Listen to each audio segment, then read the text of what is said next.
Comics Army. We're here with Michael Oden, and he's going to tell us about his new comic book, Elysian Fields. How's it going, Michael? How's it going, Cody? I'm doing well. How are you? Doing pretty good. So, give us the rundown of this comic book really quick. So, short and simple of it is that there's a tournament in the underworld every 1,000 years to establish the next Lord of the Underworld between all the different pantheons in world mythology. And Achilles has died, and he's gone to his own personal heaven, where he links up with his beloved comrade Patroclus, and he's with him for a little bit, and then all of a sudden he kind of gets this urge, and he wakes up, and he's in the Ferry of the Dead with Charon, the ferryman, and he's being taken to an arena to fight in this tournament. And so he, alongside other Greek heroes, Heracles and Theseus, are representing the Greek god of death, Hades, in this tournament. And Hades, to sweeten the pot for Achilles, is like, look, man, I guarantee you that if you fight for this and you help me win this, I will grant you your greatest desire, period.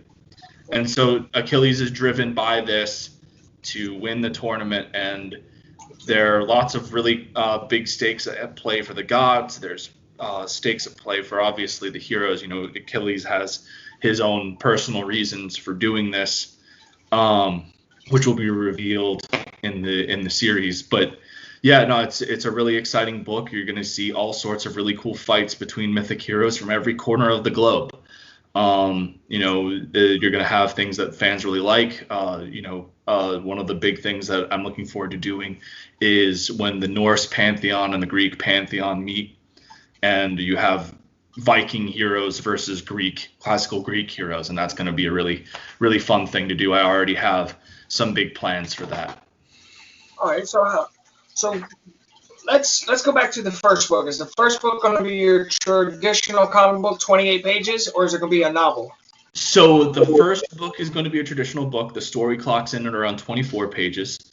So this, in particular for the campaign, is special. It's going to be a collector's item. It comes with a art gallery of concept art. We have a cardstock foil cover that we just got the samples of, and they're outstanding. They're so pretty. So yeah, and like, this is, as much as this is a way to start, it's also a thank you back to the people that support, because in the future, when we print this 0 issue, it's just going to be a standard floppy. It'll be available on later campaigns that we do, but it's not going to be like, you aren't going to be able to get this edition of the book outside of the campaign ever again. And this is your first comic book ever? Yes, this is my first comic book ever. I've done a lot of writing in the past, and I've tried to pitch to different companies. Sometimes I got really close. Other times especially when you're looking at like the big two, it becomes this whole thing of how do you approach them about writing for one of their characters when they make it so inaccessible. Because you can't do any unsolicited pitches or anything like that, which I get. I'm sure they have a high volume of people sending in stuff, but it's also becomes very difficult for people that have passion and the drive to make these books come to life to actually get involved in the industry. And that's a big reason why I went off on my own, and I've kind of started this whole thing. All right. Could you tell us a little bit about how you would pitch one to the big two? Because I know a lot of people talk about it. Like, that's their goal. I hear a lot of people in the indie world saying that's their goal if you want to. So the big thing about a pitch is that you obviously need your pitch kit. You need your art. You need story. You need this, that, and the other. So coming just from a writing standpoint, it's a very difficult thing to pitch to the big two, because again, you need all of this other stuff in a pitch kit. But for me, for instance, one of the big things that I was working on is just a little fun thing in my head that I would have liked to pitch to the big two is I had an idea for a Thomas Wayne Flashpoint Batman miniseries that was modeled after Punisher War Journal. And so each issue would be around 30, 40 pages, and it revolves around Thomas writing a letter to Bruce, who is obviously dead because it's Flashpoint Batman, and talking about, like, going into depth on, like, why Thomas became Batman. Like, we know why Bruce did, but why is Thomas taking up the mantle of the Bat? Or, I like that. Thinking about all these other things, like, and it would all lead up to the final issue is Thomas writing a letter to Bruce on what would have been Bruce's 18th birthday, and he is going out for the final confrontation with Martha Wayne's Joker. Yeah, I mean, you should put that out just there on the internet. Well, it's funny you say that. I've actually been talking to a few indie guys about it, and what I might end up doing is down the line, when I have the funds to actually make it happen, we might do it as like a little fun web thing to put up on like an online portfolio, and if it picks up some interest, we'll send it into DC or what have you. Because I have the 3 letters written.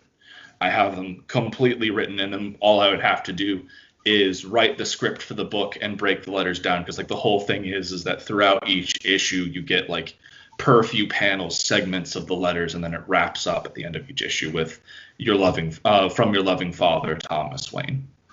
Wow. I like that. All right, so let's go back. Let's go back to your comic book. Why did you pick Greek mythology? So I picked the focus on Greek myth because when I was growing up, my dad would read me this beautifully illustrated copy of the Iliad and the Odyssey as my bedtime story. And Achilles has been my favorite character in classical myth ever.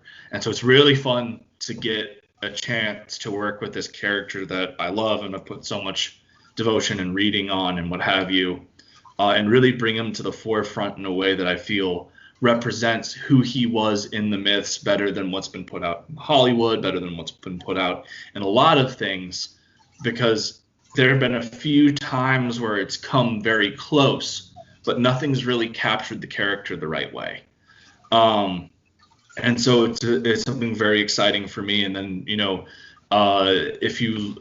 did a promo video and I talk a little bit about it, but like, growing up, I was obviously a huge nerd about mythology. And so I had a group of friends that were similarly interested. And so this whole thing kind of started as a whole bunch of us getting into little debates about like, who do you think would win between a fight between like Hercules and Beowulf, or Achilles versus Gilgamesh, or like this, that, and the other. And then, this thing that just started off as like a playful game between friends getting into these super nerdy debates started to actually develop into a concept. And then throughout the years, I know that one of the big things that kind of helped me figure out a direction to take all of this was, I'm not sure if you've seen it, but there's an anime that's on Netflix called Fate Zero and Fate Stay Night, which is about a very similar thing with heroic champions coming together to fight for a holy grail. So it's really cool, but like it gave me a little bit of direction, and I was like, okay, so I could do a tournament style thing, and I'll shift it up, and it will be, all of these deities are fighting for control over the underworld, because like if you have control over the underworld, you have this abundance of souls, and souls are kind of like nuclear energy for the gods. It's what sustains them. So like that's how the prayers that a human gives is fueled by their soul, and that gives them spiritual energy, and that's what allows them to live, and that's what sustains them. And so by being the lord of the underworld, it doesn't matter how many people are worshiping you up above, you have a giant nuclear reactor. Right. All right. And how many can't think of the word, issues do you plan on doing with this series? So that's actually tricky. Right now, as it stands, if we continue to have the public interest that we have going, I am planning anywhere between 30 and 50 issues. Yeah, it's going to be a long series. You've got a whole bunch of different brackets tournaments. As I said, each time that we're going up against somebody, it's going to be at least 3 or 4 issues of story per one of these things. These battles are going to get crazy and over the top. I don't expect any of these arcs that we're focusing on Team Hades to last less than 2 or 3 issues. And you've got so many pantheons to work with. Really, it's just insane. Like the first arc is going to be up against ancient Egypt, and we're going to be seeing Team Hades go up against Imhotep, who is going to trap them in a pyramid. And this pyramid is going to be a large labyrinth of puzzles, and monsters are going to be attacking them.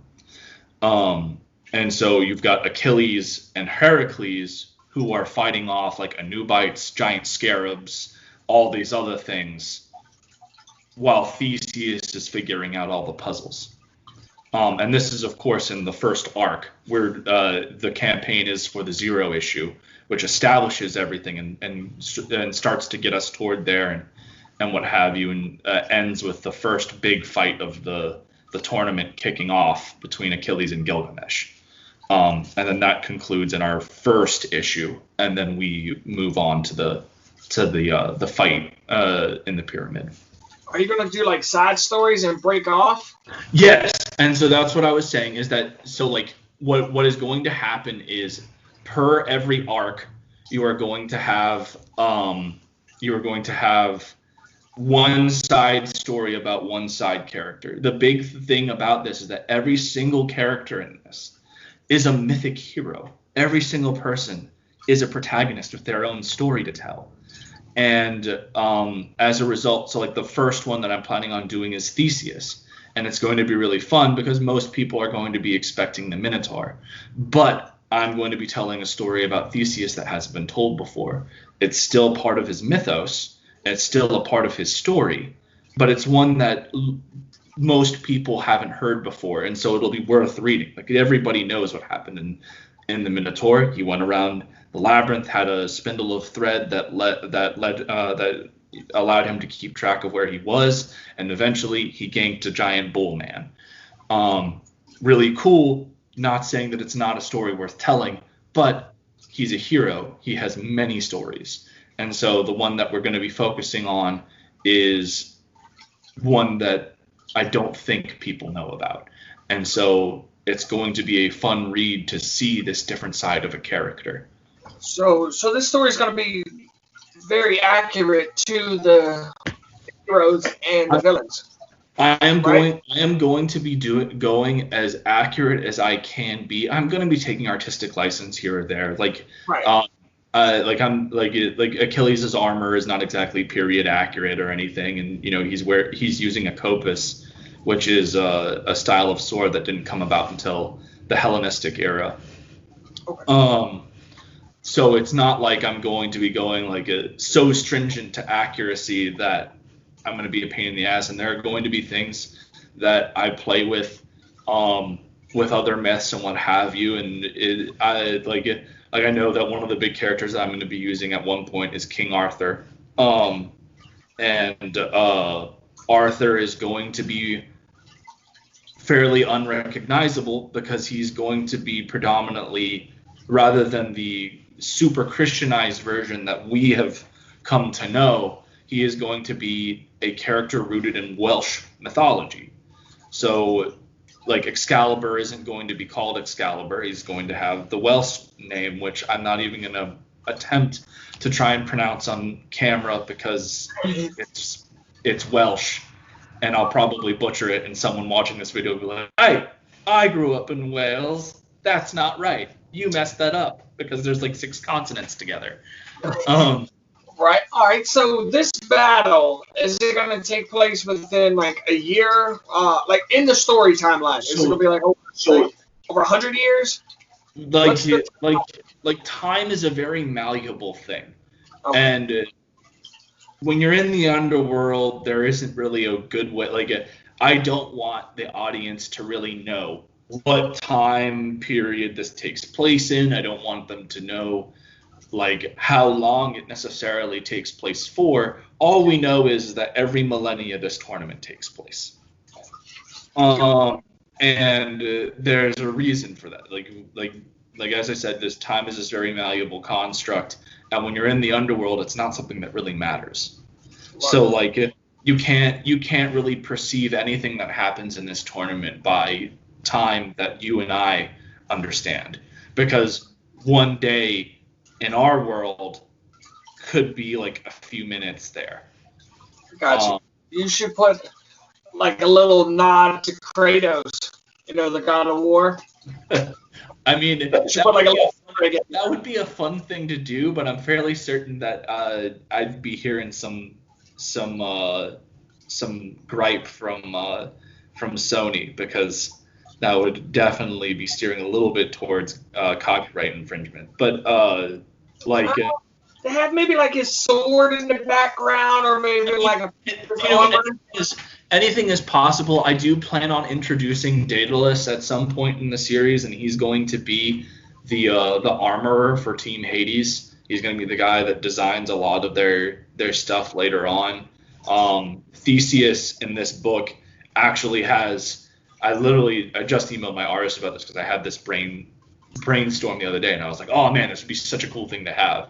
So Theseus's armaments are cestus gauntlets that work kind of like Scorpion from Mortal Kombat. And so essentially they're propelled by a device that shoots out like Bronze Age era dagger swords, and they're attached to the golden thread that Theseus used to get through the labyrinth.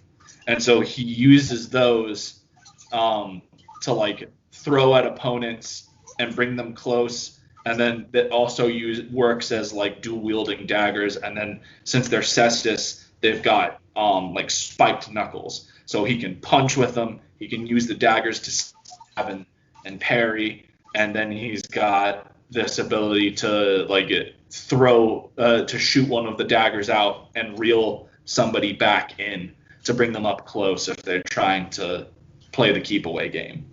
Oh wow! Well, and you said this book is live right now on Indiegogo or Kickstarter? It's on Indiegogo. The 0 issue is on Indiegogo, and we're nearing. I think we are nearing 3,500 right now. We're getting pretty close. I think we're last time I checked here a few minutes ago, we were at 3468, and we are about to hit the 1 month mark in around 2 to 3 days. And my big thing is trying to hit that 4K goal here at the end of that,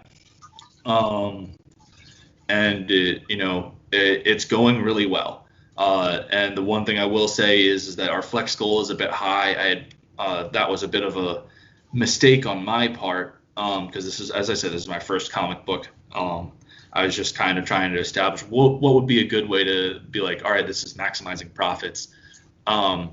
And in doing that, I kind of set myself up on that. But what I will say is the book is doing very well. We've already covered all of our production costs, and we're well into profit margins.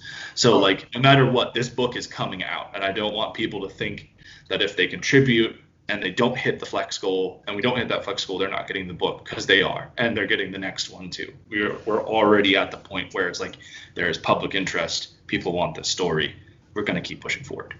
All right, well, that's all the time we got for now. Do you have any shout outs or anybody you want to thank?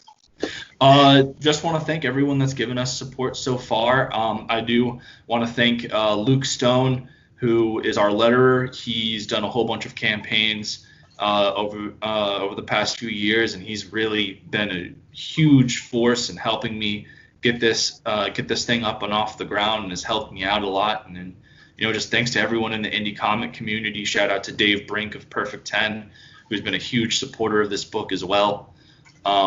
And also has a fantastic story there with that book. So. All right. Well, thank you for taking the time to chat with us. Yeah, of course. My pleasure. All right.